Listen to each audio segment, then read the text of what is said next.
Sino yan? Sino ba tong tumakatok? Gabi na.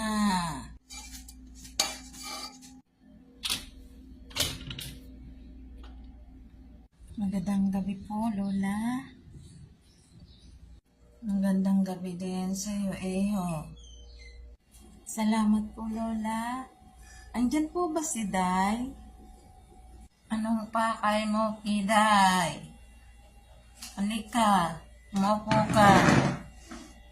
Salamat po, Lola.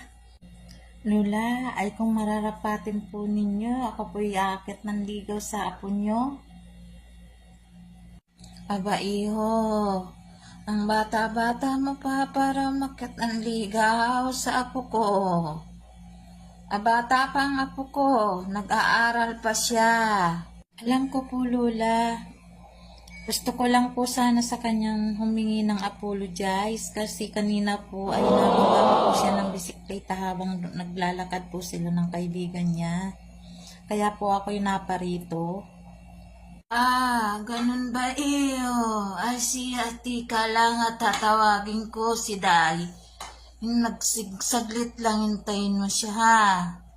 At aking pupuntahan sa kanyang kwarto, iho. Yes!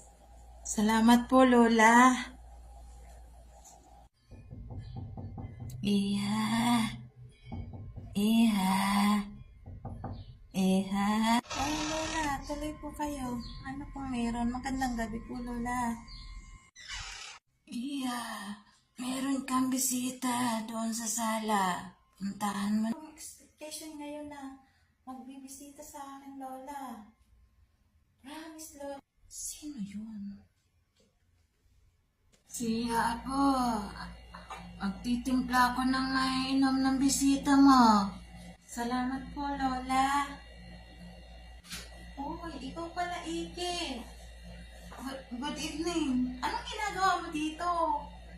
Hala, ba't ka gusto pumunta dito gabi na? Buti ang lola ko, hindi ka pinagalitan. Hala ka, kala ko kung sinong bisita ko. Wala akong in-expect na bisita eh.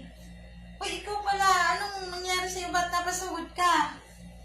Hi, magandang gabi sa'yo, Iris. Kamusta? Kita may ginagawa ka yata. Nag-aaral ka yata. Pasensya ka sa istorya.